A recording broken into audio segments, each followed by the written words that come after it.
जब कुछ भी नहीं था, न समय, न दिशा, न आकाश, चारों ओर सिर्फ अंधकार ही अंधकार था। ऐसा लगता था मानो सृष्टि का अस्तित्व ही कभी था ही नहीं। देवता भी नहीं थे, सूर्य नहीं था, चंद्रमा नहीं था, सिर्फ एक अनंत शून्य था। तभी उस असीम अंधकार के बीच एक हल्की सी चमक प्रकट हुई। धीरे धीरे वो चमक एक दिव्य आभा में बदल गई और उस आभा के भीतर से प्रकट हुई माँ कूष्मांडा। माँ के चेहरे पर एक अद्भुत, शांत और दिव्य मुस्कान थी और कहा जाता है उसी मुस्कान से सृष्टि की शुरुआत हुई। माँ ने अपनी शक्ति से उस शून्य को ऊर्जा दी और उनके एक छोटे से हास्य से पूरा ब्रह्मांड उत्पन्न हो गया। ग्रह, नक्षत्र, आकाश गंगाएं सब उसी दिव्य मुस्कान से जन्मे।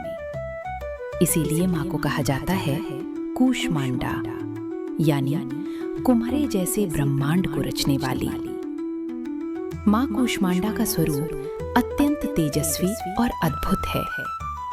उनके 8 हाथ हैं, जिनमें कमंडल, धनुष, बाण, कमल, अमृत कलश, चक्र, गदा और जपमाला सुशोभित हैं। उनका प्रत्येक अस्त्र शस्त्र सिर्फ शक्ति ही नहीं, बल्कि ज्ञान और संतुलन का प्रतीक है। माँ का निवास है सूर्यमंडल के भीतर, वो स्थान जहां पहुंचना देवताओं के लिए भी अत्यंत कठिन माना जाता है।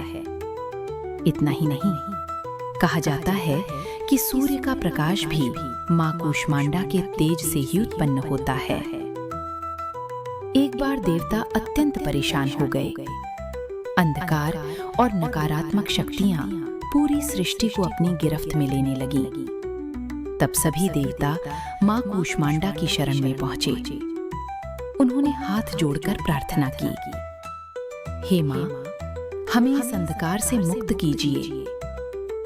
माँ ने अपनी दिव्य मुस्कान से एक बार फिर प्रकाश फैलाया और देखते ही देखते अंधकार समाप्त होने लगा। नकारात्मक शक्तियां नष्ट हो गईं और पूरी सृष्टि फिर से ऊर्जा और प्रकाश से भर गई। माँ कूष्मांडा केवल सृष्टि की रचयिता ही नहीं, बल्कि जीवन में ऊर्जा, स्वास्थ्य और समृद्धि देने वाली देवी भी हैं। जो भी भक्त सच्चे मन से उनकी पूजा करता है, माँ उसके जीवन से अंधकार, भय और दुख दूर कर देती हैं। उसके जीवन में सकारात्मक ऊर्जा, सुख, शांति और समृद्धि का संचार होता है। तो इस नवरात्रि अगर आप अपने जीवन में प्रकाश लाना चाहते हैं, नकारात्मकता को दूर करना चाहते हैं, तो माँ कूष्मांडा की उस दिव्य मुस्कान को याद कीजिए, क्योंकि जहाँ माँ कूष्मांडा की कृपा होती है, वहाँ अंधकार कभी टिक नहीं पाता।